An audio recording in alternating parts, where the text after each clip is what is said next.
Hay decisiones en la vida que cambian todo, decisiones que tomas con el corazón en la mano, creyendo que estás haciendo lo correcto, y que luego te persiguen cada noche cuando intentas dormir. Yo tomé una de esas decisiones hace 3 años, cuando le presté 120,000 euros a mi mejor amigo para salvar a su hijo. O eso creía yo. Me llamo Carmen. Tengo 46 años. Y esta es la historia de cómo la persona en quien más confiaba en el mundo me destrozó de una forma que jamás imaginé posible. Todo comenzó un martes por la tarde. Recuerdo perfectamente ese día porque era mi cumpleaños. Había quedado con mi hermana para tomar algo después del trabajo, nada especial. Solo un café y quizás una tapa por ahí. Estaba recogiendo mis cosas del despacho, cuando sonó el móvil. Era Javier. Javier y yo nos conocíamos desde el instituto. 30 años de amistad. Habíamos pasado por todo juntos a mis 2 divorcios. La muerte de su padre, el nacimiento de su hijo Diego, mis problemas con la depresión. Era más que un amigo. Era como el hermano que nunca tuve. Cuando vi su nombre en la pantalla, sonreí. Seguramente llamaba para felicitarme, pero cuando descolgué, la voz al otro lado del teléfono me heló la sangre. Carmen, necesito que... No sé ni cómo decirte esto. Estaba llorando. Javier, que era un hombre tan fuerte, tan sereno, estaba llorando de una forma que jamás le había escuchado. ¿Qué pasa? ¿Qué ha ocurrido? Mi corazón empezó a latir como loco. Es Diego, mi hijo. Carmen, mi hijo se está muriendo. Me quedé helada. Diego tenía 23 años. Estudiaba medicina en Madrid. Era un chico brillante, con toda la vida por delante. Había cenado con él hacía apenas 2 semanas. ¿Qué? ¿Pero cómo? ¿Qué le pasa? Cáncer. Leucemia aguda. Nos lo acaban de diagnosticar. Los médicos dicen que si no recibe un tratamiento experimental que hay en una clínica privada de Suiza, Carmen, le dan 3 meses de vida. No podía respirar. Seguía de pie en mi despacho, agarrando el móvil con tanta fuerza que me dolían los dedos, intentando procesar lo que estaba escuchando. El tratamiento cuesta 120,000 euros, continuó Javier, con la voz rota. La seguridad social no lo cubre porque es experimental en yo. Carmen, he vendido todo, el coche, las joyas de mi madre, he pedido préstamos, he hipotecado el piso hasta donde he podido, pero aún me faltan 120,000 euros, y el tiempo se agota. Necesitan el dinero en 2 semanas o pierden la plaza en la clínica. Sentí que el mundo se detenía a mi alrededor. Y yo, no sé ni por qué te llamo, dijo él. Sé que no tienes esa cantidad, sé que es una locura, pero eres la única persona en quien confío de verdad, y necesitaba desahogarme con alguien. Perdóname, Carmen. Perdóname por cargarte con esto el día de tu cumpleaños. Me senté en la silla, temblando. Javier, esperan, dame un momento para pensar. Y entonces fue cuando tomé la decisión, que lo cambiaría todo. Veréis. Yo sí tenía ese dinero. Era mi plan de jubilación, mis ahorros de 25 años trabajando como administrativa en una empresa de seguros. Cada mes, religiosamente, había apartado una cantidad. Había vivido con lo justo, sin caprichos, sin grandes lujos, porque mi plan era jubilarme a los 60 con esa cantidad y poder comprarme un pisito pequeño en la costa, cerca de mi hermana Ann. Era mi sueño, mi seguridad, todo lo que tenía. Pero era la vida de Diego, el hijo de mi mejor amigo. Un chico maravilloso que llamaba tía Carmen desde que era pequeño. No podía quedarme de brazos cruzados, sabiendo que tenía el poder de salvarlo. Javi, le dije, yo tengo ese dinero. Silencio al otro lado del teléfono. ¿Qué? Tengo 120,000 euros ahorrados. Son mis ahorros para la jubilación, pero es la vida de Diego, lo prestó, salvemos a tu hijo. Y entonces Javier empezó a llorar de una forma que me partió el alma. No, Carmen, no puedo aceptar eso. Es toda tu vida, todos tus ahorros. Es la vida de Diego, repetí. Ya hablaremos de cómo me lo devuelves cuando él esté bien, pero ahora mismo, lo único que importa es conseguir ese tratamiento. Dime qué tengo que hacer. Si pudiera volver atrás, si pudiera volver a ese momento, no sé si lo haría diferente, porque en ese instante, mi decisión estaba impulsada por el amor, por la amistad, por la creencia de que estaba salvando una vida. ¿Cómo iba a saber yo lo que vendría después? Esa misma noche, fui al banco. Bueno, primero cancelé con mi hermana.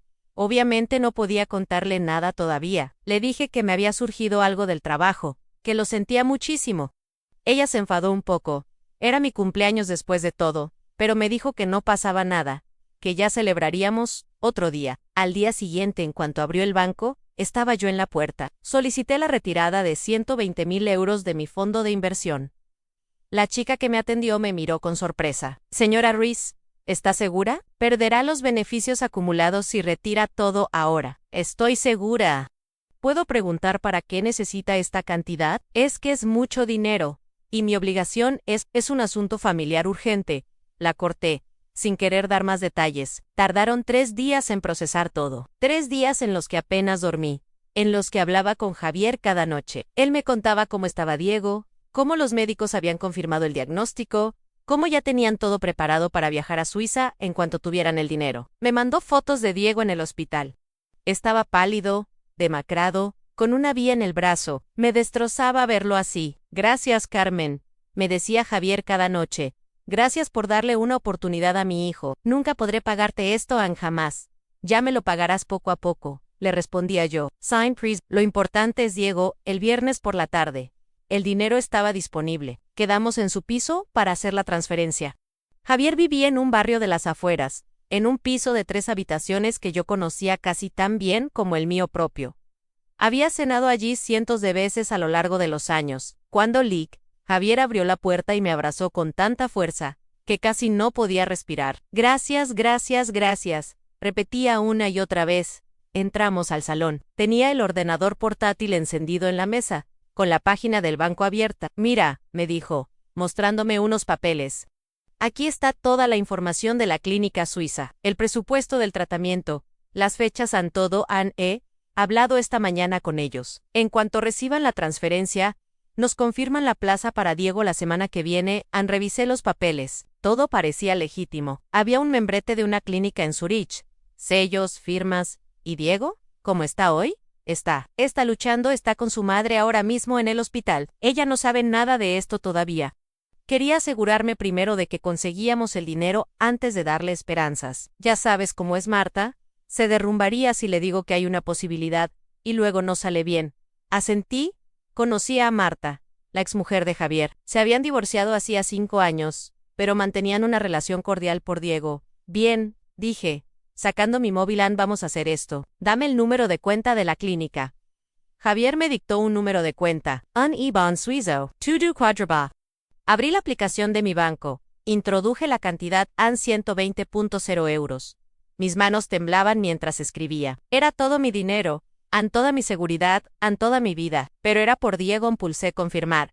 Listo, dije. Les llegará en 1 o 2 días laborables como máximo. Javier me abrazó otra vez, esta vez con lágrimas cayendo por su cara. Has salvado a mi hijo, Carmen. Has salvado a mi hijo. Nos sentamos y tomamos un café.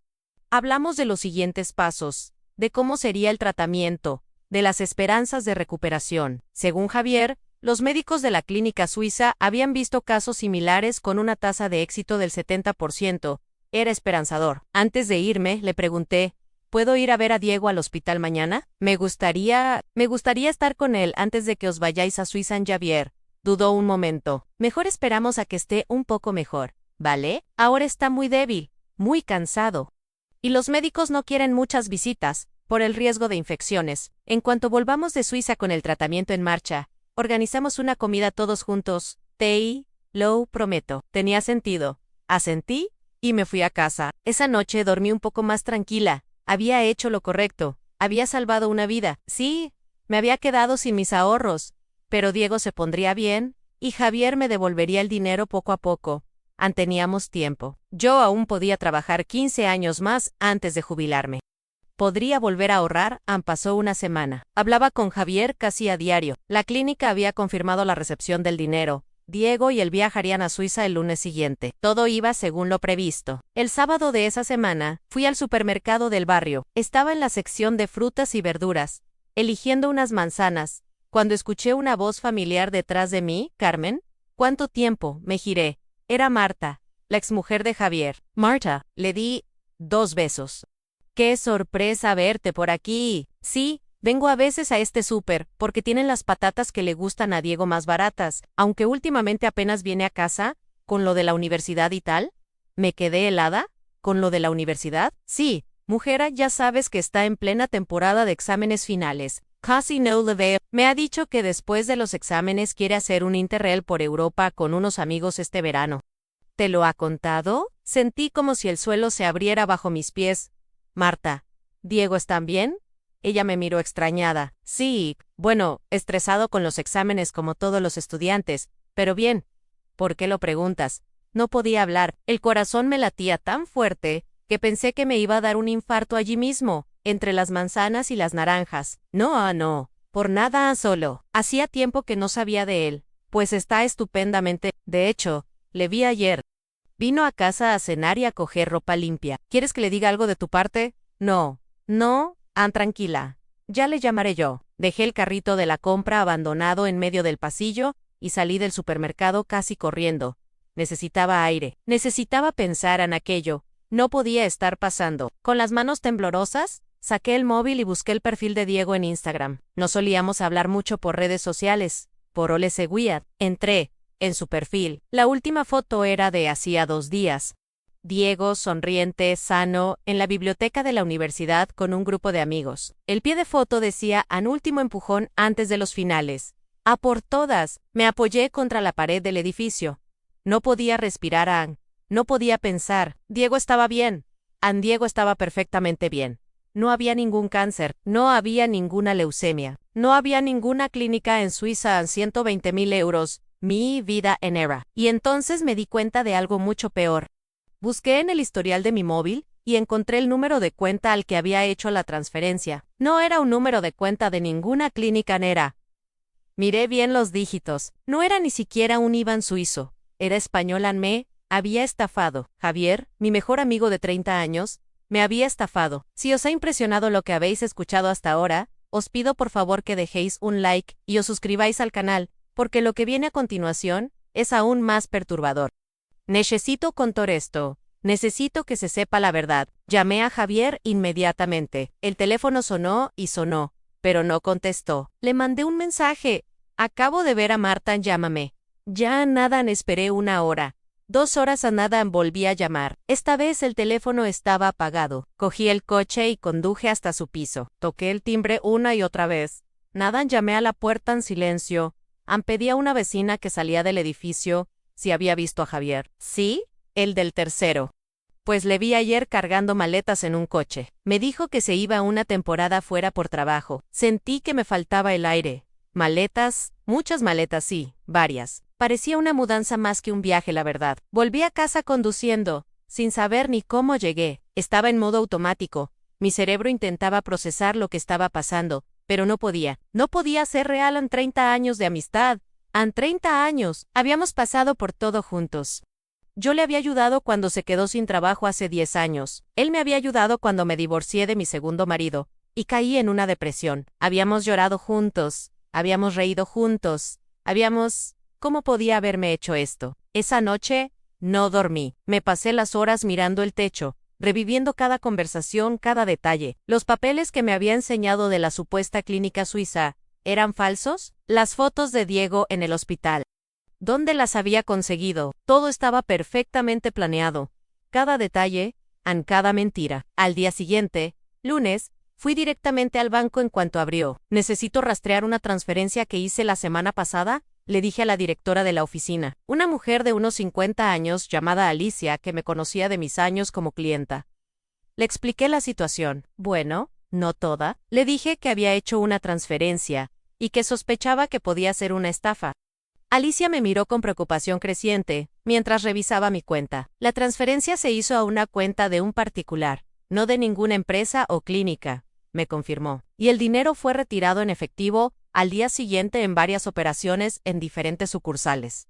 Me hundí en la silla. ¿Se puede recuperar? Alicia negó con la cabeza lentamente. Lo siento mucho, Carmen. Una vez que se autoriza una transferencia y el receptor retira el dinero en efectivo, es prácticamente imposible. Podemos poner una denuncia por estafa, pero el porcentaje de recuperación en estos casos es mínimo, especialmente si la persona ha huido o ha sacado el dinero del país.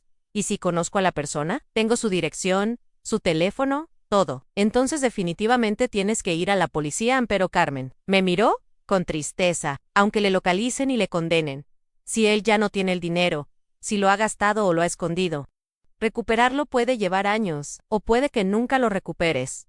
Salí del banco sintiendo que mi vida se desmoronaba. Fui directamente a la comisaría de policía más cercana y puse una denuncia. El agente que me atendió fue amable, pero poco esperanzador. Señora Ruiz, lamentablemente vemos casos así con más frecuencia de la que pensaría. Estafas entre conocidos, familiares, amigos, la gente confía, y los estafadores se aprovechan de esa confianza. Pero éramos amigos desde hace 30 años, dije, y al decirlo en voz alta, empecé a llorar por primera vez desde que había descubierto todo. 30 años. ¿Cómo puede alguien hacer esto? ¿Cómo puede alguien usar la enfermedad de su propio hijo como excusa para robar? ¿El hijo está realmente enfermo?, preguntó el agente. No le vi en Instagram. Está perfectamente sano. El agente asintió tomando notas. Buscaremos a su amigo. Señora Ruiz-en-Le, localizaremos e investigaremos. Pero tiene que prepararse para la posibilidad de que el dinero de que no lo recupere. Los siguientes días fueron una pesadilla. Llamaba a Javier cada hora. Le mandaba mensajes a nada. Su teléfono seguía apagado. Fui a su trabajo, donde supuestamente era jefe de ventas en una empresa de material de construcción. Me dijeron que había renunciado hacía 2 semanas. 2 semanas justo cuando me había pedido el dinero. Contacté con Martan. Ella no sabía nada. Se quedó horrorizada cuando le conté lo que había pasado. Me dio el teléfono de Diego y hablé con él también. El pobre chico estaba destrozado. Tía Carmen, yo no sabía nada de esto. Te lo juro, me dijo, llorando por teléfono mi padre. No puedo creer que haya hecho esto. No he hablado con él desde hace 2 semanas. Me dijo que tenía que irse a trabajar fuera una temporada, pero que me llamaría pronto. ¿No te ha dicho nada? ¿No tienes ni idea de dónde puede estar? No. Le he llamado 1000 veces desde que mi madre me contó lo que pasó, pero no contesta. Tía Carmen, yo lo siento muchísimo. Si pudiera hacer algo, no es tu culpa, cariño, le dije, aunque me costaba hablar. Nada de esto es tu culpa, pero por dentro estaba rota. Completamente rota. Pasaron 2 semanas. La policía no tenía ninguna pista de Javier. Era como si se hubiera esfumado de la faz de la tierra. Habían ido a su piso y lo habían encontrado vacío. Se había llevado todo. Muebles, ropa, todo. No había dejado ni una foto en las paredes. 30 años de amistad borrados de un plumazo. Yo intentaba seguir con mi vida normal. Iba al trabajo, volvía a casa, pero era como si fuera un fantasma. No podía concentrarme en nada. Perdí 4 kilos en 2 semanas porque apenas podía comer. Por las noches, me quedaba despierta pensando en cómo había sido tan tonta, tan ingenua. ¿Cómo no me había dado cuenta? ¿Cómo no había visto las señales? Pero es que no había habido señales, o tal vez sí, y yo había estado demasiado ciega para verlas. Empecé a repasar nuestra amistad en mi cabeza. ¿Habían sido reales todos esos años? ¿O siempre había planeado esto? ¿Cuando había decidido traicionarme? ¿Había sido una decisión impulsiva o llevaba tiempo planeándolo? Mi hermana, Laura, fue mi único apoyo durante ese tiempo. Cuando se lo conté, se puso furiosa. Voy a matarle, dijo. Como le encuentre, le mato con mis propias manos. La policía le está buscando, le dije, con voz apagada. Y no tienes ni idea de dónde puede estar. Ninguna. Es como si se le hubiera tragado la tierra. Laura me abrazó mientras yo lloraba por enésima vez. Vas a superar esto, Carmen, vas a recuperarte. Y ese hijo de puta va a pagar por lo que te ha hecho. Pero yo no estaba tan segura. ¿Cómo me recuperaba de algo así? No era solo el dinero, era la traición. Era darme cuenta de que había dedicado 30 años de mi vida a una amistad que, aparentemente, no había significado nada para la otra persona. Era entender que alguien en quien confiaba ciegamente había sido capaz de mirarme a los ojos, de abrazarme, de llorar delante de mí, todo mientras me estaba robando. Un mes después de la denuncia, recibí una llamada de la policía. Habían localizado a Javier. ¿Dónde está?, pregunté inmediatamente. En Marruecos, señora Ruiz. Le encontramos en Marrakech. ¿Pueden traerle de vuelta? No tenemos tratado de extradición con Marruecos para casos de estafa civil. Podemos solicitar su extradición, pero puede llevar meses, incluso años, y no hay garantía de que sea aprobada. ¿Y el dinero? Silencio, señora Ruiz. Localizamos algunas de las cuentas bancarias donde ingresó parte del dinero, pero están vacías. Si tiene el dinero, lo tiene en efectivo o en cuentas que no hemos podido rastrear. Me dejé caer en el sofá. ¿Eso significa que nunca lo voy a recuperar? No puedo decirle que nunca, pero es poco probable, señora Ruiz. Lo siento mucho. Después de colgar, me quedé sentada en el sofá durante horas, mirando la pared. 120.000 euros. Mi plan de jubilación, mi seguridad, mi futuro, han todo desaparecido. Y Javier estaba en Marruecos, probablemente viviendo la gran vida con mi dinero, mientras yo intentaba entender cómo iba a sobrevivir. Pero lo peor no era eso. Lo peor era la sensación de vacío, de haber sido completamente estúpida, de haber confiado en alguien que no lo merecía. Traicionada no solo por Javier, sino por mi propio juicio. ¿Cómo podía volver a confiar en alguien después de esto? Si estáis escuchando esto y habéis vivido una traición similar, por favor dejad un comentario. Necesito saber que no estoy sola en esto. Y si conocéis a alguien que pueda estar pasando por una situación parecida, compartid este vídeo. Porque lo que me pasó a mí puede pasarle a cualquiera. Pasaron 2 meses más. Yo seguía yendo al trabajo, pero apenas me relacionaba con nadie. Mis compañeros intentaban animarme, preguntarme qué me pasaba, pero yo no podía contarles la verdad. Era demasiado vergonzoso admitir que había sido tan tonta. Empecé a ir a terapia. Mi médico de cabecera me había derivado a una psicóloga después de que fuera a verle, porque no podía dormir. Las sesiones me ayudaban un poco, al menos tenía a alguien con quien hablar sin ser juzgada. No fuiste tonta, Carmen. Me decía la psicóloga, fuiste humana. Hiciste lo que cualquier persona compasiva habría hecho en tu situación. Él es el que está mal, no tú, Ann. Pero no me sentía mejor. Cada noche, antes de dormir, repasaba mentalmente cada conversación que había tenido con Javier durante esas 2 semanas, cada lágrima que había derramado, cada palabra de agradecimiento. Todo había sido mentira. Una actuación perfecta. Y entonces, 3 meses después de todo aquello, cuando empezaba a aceptar que nunca recuperaría mi dinero y que Javier se había ido para siempre, recibí un mensaje de un número desconocido.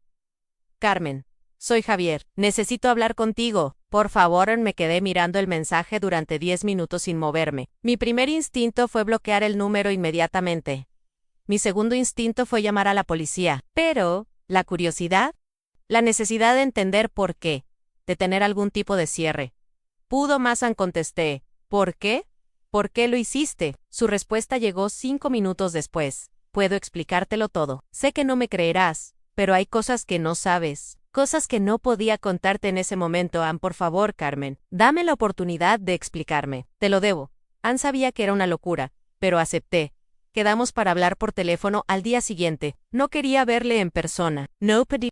Cuando llegó la hora, mi móvil sonó con el número desconocido. Descolgué con las manos temblorosas. Carmen. Su voz sonaba diferente y cansada, más vieja. Tienes 10 minutos. Le corté. 10 minutos para explicarme por qué destrozaste mi vida. Silencio al otro lado del teléfono. Y entonces empezó a hablar. No hay excusa para lo que hice. Lo sé, pero necesito que entiendas. Que entiendas que no fue tan simple como parece. Me mentiste sobre tu hijo muriendo de cáncer, Javier. ¿Qué puede ser más simple que eso? Yo tenía una deuda muy grande con gente muy peligrosa, que hace 2 años empecé a jugar en apuestas online. Al principio eran cantidades pequeñas, pero luego se me fue de las manos. Perdí todo mi dinero. Hipotequé el piso, pedí préstamos. Y cuando ya no me prestaba nadie, recurría a gente que no debería, prestamistas ilegales. Y entonces empezaron las amenazas. Me dijeron que si no les pagaba 150,000 euros en un mes, me matarían. A mí y a Diego me quedé en silencio, procesando. Así que decidiste robarme a mí en su lugar. No. Bueno, sí, no sabía qué hacer. Carmen estaba desesperado. Me dijeron que si no pagaba, irían a por mi hijo. Y entonces, pensé que si te contaba la verdad, que tenía una deuda por ludopatía, no me prestarías el dinero, pero sí. Si te decía que era por Diego, que estaba enfermo, sabías que lo haría. Terminé la frase por él. Sabías exactamente qué tecla tocar. Lo siento, dijo. Y parecía que estaba llorando. Lo siento muchísimo, Carmen. No sabes cuánto me odio por haberte hecho esto. Eres la mejor persona que conozco, y te utilicé de la forma más horrible posible. ¿Y dónde está mi dinero ahora, Javier? Silencio, se lo di a ellos, a los prestamistas, todo, hasta el último euro. Así que nunca lo voy a recuperar. Yo, estoy intentando conseguir dinero aquí. He encontrado trabajo. No es mucho, pero estoy ahorrando. Cuando tenga algo te lo mandaré. Te lo prometo. Tus promesas no valen nada, le dije, con una calma que me sorprendió a mí misma. 30 años de amistad. Javier, en 30 años, y los tiraste a la basura por 120,000 euros. Lo sé, y si pudiera volver atrás, pero no puedes. Y ahora yo estoy aquí, sin mis ahorros, sin mi plan de jubilación, sin nada. Mientras tú estás en Marruecos empezando una nueva vida con mi dinero, no es una nueva vida, Carmen Ann, es un escondite. Vivo con miedo constante de que esa gente me encuentre de todas formas. Vivo con la culpa de lo que te hice. No duermo por las noches. No, bien. Le corté. Espero que ese sentimiento de culpa te persiga el resto de tu vida. Espero que cada vez que cierres los ojos veas mi cara, porque yo veo la tuya en cada maldita noche, Carmen. No vuelvas a contactarme nunca más, Javier, nunca, y espero que valiera la pena. Espero que esos 120.000 euros valieran 30 años de amistad.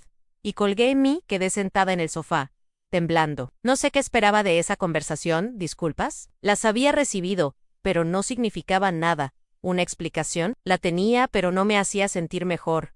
Ludopatía, deudas, amenazas. Todo podía ser cierto o podía ser otra mentira más. Ann ya no sabía qué creer. Lo único que sabía con certeza era que mi dinero había desaparecido, y que la persona en quien más confiaba en el mundo me había traicionado de la forma más cruel posible. Esa noche llamé a mi hermana y le conté sobre la conversación con Javier. Ludopatía, dijo ella, incrédula. ¿Y se supone que eso lo justifica? ¿Qué te robó 120.000 euros por una adicción? No sé si es verdad siquiera. Admití, Ann, ya no sé qué pensar. Mira, Carmen, da igual la razón. Él tomó la decisión de mentirte, de manipularte, usando el nombre de su hijo, y de robarte tus ahorros de toda una vida. No hay explicación que justifique eso.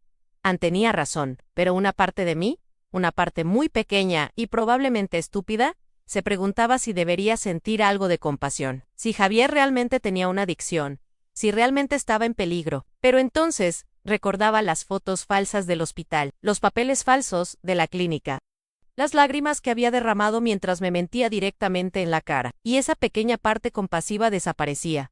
Pasaron 6 meses, la policía cerró el caso, sin posibilidad de extradición, y sin dinero que recuperar. No había nada más que hacer. Mi abogado me dijo que podía intentar una demanda civil si Javier alguna vez volvía a España, pero las posibilidades de recuperar el dinero eran prácticamente nulas. Tuve que aceptarlo. Mi dinero se había ido.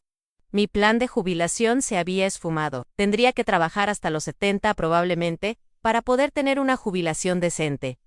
Pero algo curioso empezó a pasar. A medida que pasaba el tiempo, el dolor de la pérdida económica empezaba a disminuir, mientras que el dolor de la traición se mantenía igual de intenso. Me di cuenta de que no era realmente el dinero lo que me destrozaba. Era la pérdida de la confianza, de la fe en la bondad humana, de la creencia de que las personas son básicamente buenas. Durante 30 años, Javier había sido mi roca, mi confident, mi mejor amigo Ann, y todo ese tiempo, ¿había sido real? ¿O siempre había sido capaz de traicionarme y simplemente nunca se había presentado la oportunidad adecuada? Estas preguntas me atormentaban. En la terapia ayudaba. Empecé a ir 2 veces por semana. Mi psicóloga me ayudó a entender que lo que me había pasado era una forma de trauma y que necesitaba tiempo para sanar, no solo del evento en sí, sino de la ruptura de mi visión del mundo. Confiaste en alguien durante 30 años y esa persona te falló, me dijo. Es normal que ahora te cueste confiar, pero no puedes dejar que esto te convierta en una persona cínica y cerrada. No todos son como Javier. Tenía razón, pero era más fácil decirlo que hacerlo. Empecé a alejarme de mis otros amigos. Cada vez que alguien me pedía un favor, aunque fuera pequeño, me ponía a la defensiva. ¿Me estaban usando? ¿Había algún motivo oculto? Era agotador vivir así, sospechando de todo el mundo. Un año después del robo, Diego me llamó. Habíamos hablado un par de veces después de que todo pasara, pero la verdad es que era difícil para ambos. Él se sentía culpable por lo que su padre había hecho, aunque yo le había dejado claro 1000 veces que no era su culpa. Tía Carmen, me dijo por teléfono. Necesito verte. Hay algo que tienes que saber. Quedamos para tomar un café. Diego había crecido mucho en ese año. Ya no era el chico que yo recordaba, sino un hombre joven, con una expresión seria en la cara. Mi padre me ha contactado, me dijo en cuanto nos sentamos. Sentí que el estómago se me encogía. ¿Cuándo? Hace 2 semanas Ann me mandó un mensaje desde un número nuevo. Hemos estado hablando. Y, Diego miró su café, removiéndolo nerviosamente con la cucharilla. Me contó lo de la ludopatía, me contó Tadú, las deudas, las amenazas. Carmen, creo que dice la verdad. ¿Sí? ¿Y eso hace que esté bien lo que me hizo? No.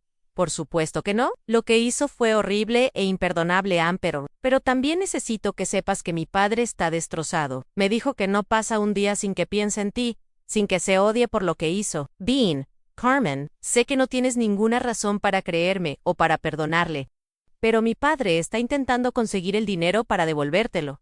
Está trabajando en 2 sitios en Marrakech. Vive en un sitio minúsculo. Apenas come. Todo lo que gana, lo está ahorrando para ti. ¿Cuánto lleva ahorrado?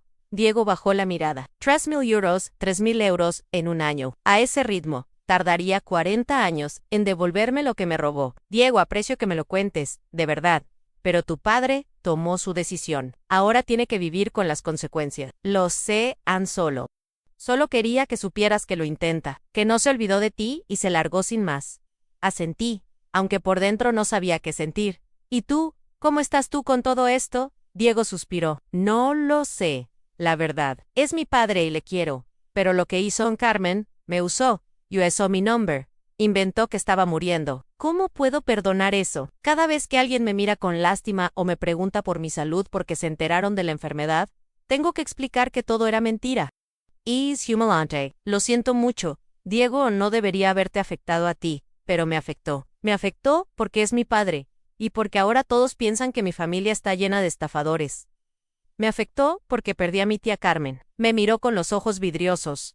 Te echamos de menos, ¿sabes? Mi madre, why, yo. Entendemos si no quieres saber nada más de nosotros por asociación. Pero, Diego, le interrumpí. Nada de esto es culpa tuya, ni de tu madre. Nunca lo fue. Entonces, ¿podríamos volver a quedar de vez en cuando? No tiene que ser como antes, pero me gustaría no perderte del todo. Y así fue como, poco a poco, empecé a recuperar algo de lo que había perdido. No el dinero, eso nunca volvería. Pero sí algunas relaciones, Diego y yo, empezamos a quedar una vez al mes para comer. Marta y yo también retomamos el contacto. Ella estaba tan devastada por lo que Javier había hecho como yo. Viví con ese hombre 20 años, me dijo una vez. Pensaba que le conocía. Y resulta que era capaz de algo así. Me hace preguntarme, ¿qué más era capaz de hacer? ¿Me mentía también a mí todo el tiempo? Entendía perfectamente cómo se sentía. 2 años después del robo, mi vida había encontrado una nueva normalidad. No era la vida que había planeado, pero era una vida. Había aceptado que trabajaría hasta los 70. Había empezado a ahorrar otra vez, aunque nunca llegaría a tener lo que tenía antes. Mi psicóloga me había dado el alta, después de que ambas acordáramos que había hecho progresos significativos. Había aprendido a vivir con lo que había pasado. No lo había superado completamente, probablemente nunca lo haría, pero había aprendido a llevarlo. Y entonces, una tarde de martes, 2 años y 3 meses después de que todo comenzara, sonó el timbre de mi piso. Abrí la puerta, y allí, delante de mí, estaba Javier. Si os está gustando esta historia, por favor compartidla con vuestros amigos y familiares. Nunca sabemos quién puede necesitar escuchar algo así. Me quedé petrificada en la puerta. Javier había envejecido considerablemente, tenía el pelo completamente gris, arrugas profundas alrededor de los ojos, y había adelgazado mucho. Parecía un hombre de 60 años en lugar de sus 47. Hola, Carmen, dijo con voz temblorosa. No dije nada. No podía. Sé que no tengo derecho a estar aquí. Sé que probablemente quiera cerrarme la puerta en la cara y llamar a la policía. Pero por favor, denme 5 minutos. Solo 5 minutos. Debería haberle cerrado la puerta. Debería haber llamado a la policía inmediatamente. Pero algo en su aspecto, en su tono desesperado, me detuvo. 2 minutos, le dije, y nos quedamos aquí en el rellano. ¿No vas a entrar en mi casa? He vuelto a España para entregarme a la policía, dijo. Estoy cansado de huir, de vivir con miedo. Quiero pagar por lo que hice. Pero antes de hacerlo, necesitaba verte. Necesitaba intentar explicarme una última vez. Ya te explicaste por teléfono hace 2 años. Lo sé, pero había cosas que no te conté. Cosas que necesitas saber. Más mentiras. No, la verdad. Toda la verdad, suspiré. Tienes 1 minuto y medio. Javier respiró hondo. Es cierto que tenía una adicción al juego. Es cierto que tenía deudas. Pero hay algo más que no te dije. La razón por la que empecé a jugar en primer lugar fue porque hace 3 años me diagnosticaron un cáncer de próstata. Me quedé mirándole fijamente. El tratamiento era caro y no estaba totalmente cubierto por la seguridad social. Necesitaba dinero para los mejores médicos, para el mejor tratamiento. Así que empecé a jugar online pensando que podría ganar lo suficiente para pagarlo. Pero perdí todo, y las deudas se acumularon hasta que ya no pude controlarlas.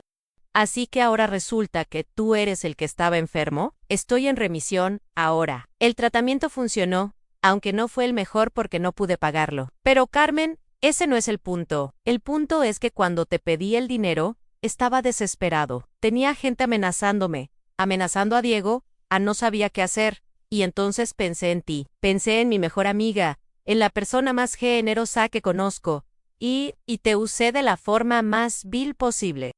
¿Y se supone que el hecho de que tú también estuvieras enfermo hace que todo esté bien?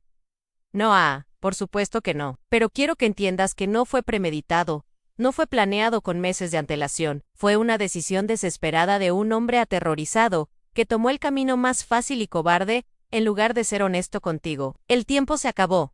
Le dije, vete, Carmen. Por favor, vete. No me importa que estuvieras enfermo, no me importa que tuvieras miedo.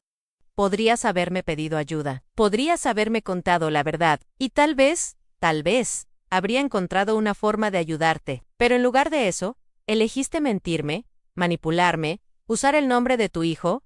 Lo sé, tienes toda la razón. Fui un cobarde, un egoísta, un ladrón. Terminé. Fuiste un ladrón que se aprovechó de mi bondad, y ahora quieres que te perdone porque estabas enfermo y asustado. Pues no, no te perdono, y no sé si algún día podré hacerlo.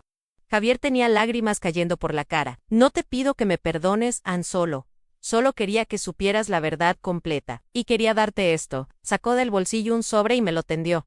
Yo no lo cogí, ¿qué es eso? 3,000 euros. Es todo lo que tengo, es patético. Lo sé, comparado con lo que te debo. Pero, es un comienzo. Voy a entregarme a la policía ahora, y cuando salga, sea dentro del tiempo que sea, voy a trabajar el resto de mi vida para devolverte cada euro. Taylor juró. Tus juramentos no significan nada para mí. Dejó el sobre en el suelo, delante de mi puerta. Lo sé, pero voy a cumplir de todas formas. Aunque tarde 40 años, aunque no quieras saber nada de mí, nunca más vas a recuperar tu dinero, Carmen. O al menos, voy a morir intentándolo. Se giró para irse, pero la detuvo. Javier se dio la vuelta. ¿Fue real? Nuestra amistad todos esos años. ¿Fue real alguna vez? ¿O solo estabas esperando la oportunidad de usarme? Vi algo en sus ojos, dolor genuino. Fue lo más real de mi vida, dijo, en voz baja. Por eso me duele tanto lo que hice.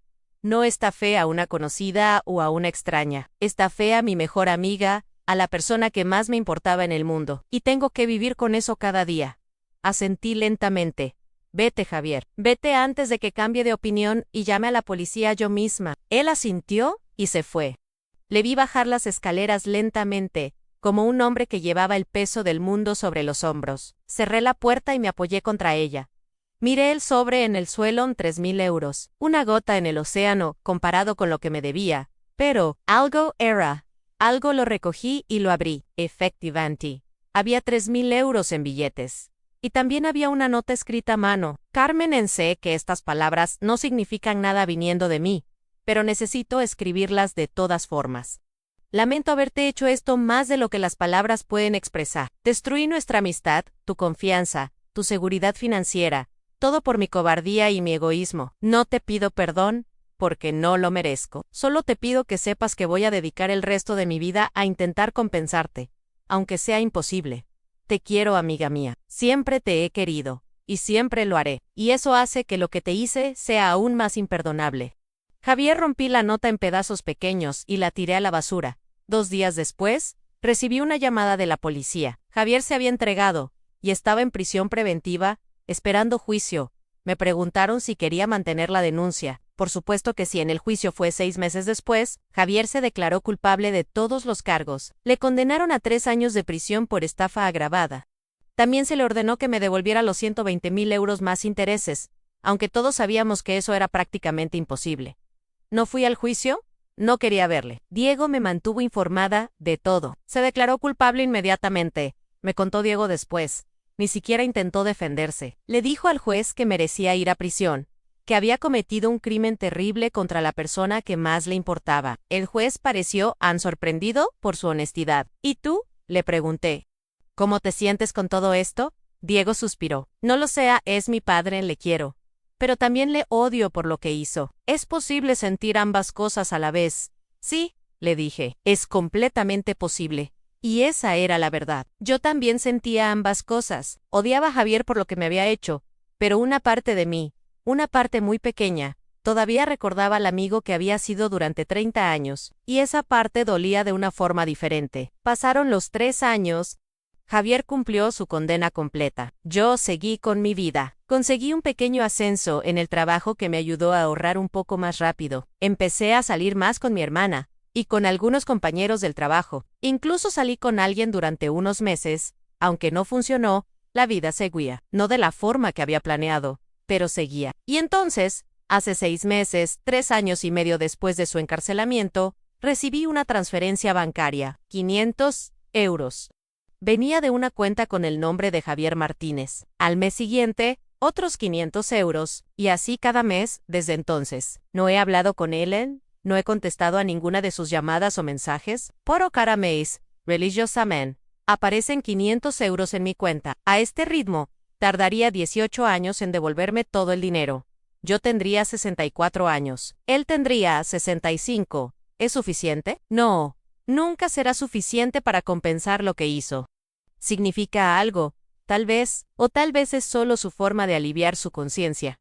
La semana pasada, Diego me llamó. Mi padre quiere saber si aceptarías verle, me dijo Ann solo una vez. ¿Para hablar? ¿Para qué? Pregunté. ¿Qué más hay que decir? No lo sé, Ann, pero creo que tanto él como tú necesitáis algún tipo de cierre real, no este limbo en el que estáis ahora. Todavía no he decidido si voy a verle o no.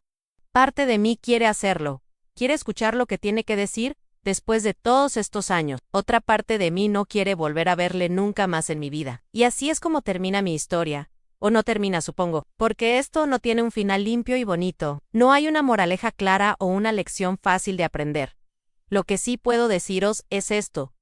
A la traición duele. Duele de una forma que el tiempo no cura del todo. Cambia quién eres, cómo ves el mundo, cómo confías en las personas.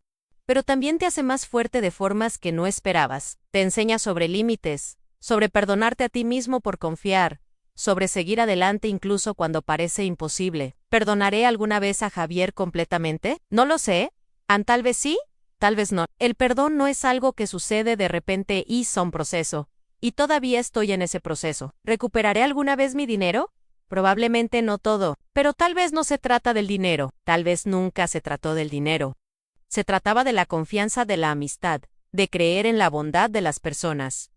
Y eso es lo que realmente perdí. Pero también he aprendido que aunque una persona te traicione, no significa que todas las personas lo vayan a hacer. Mi hermana ha estado a mi lado desde el primer día. Diego y Marta también. Mis compañeros del trabajo me han apoyado sin saber todos los detalles. Hay bondad en el mundo, incluso después de la traición. Y esa es la verdad que casi me destroza, pero no lo consiguió del todo, porque sigo aquí, sigo adelante, y seguiré haciéndolo. Si habéis llegado hasta el final de esta historia, gracias por escucharme. Gracias por dejarme compartir esto con vosotros. Y si alguna vez os encontráis en una situación similar, quiero que sepáis que no estáis solos, que es posible sobrevivir a la traición más profunda, que es posible reconstruir vuestra vida, incluso cuando parece que todo está destruido.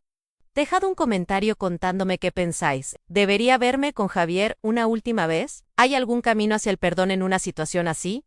Me encantaría saber vuestra opinión. Y si esta historia os ha conmovido de alguna manera, por favor suscribíos al canal y dad like, para que más personas puedan escucharla. Nunca sabemos quién puede necesitar saber que no está solo en su dolor.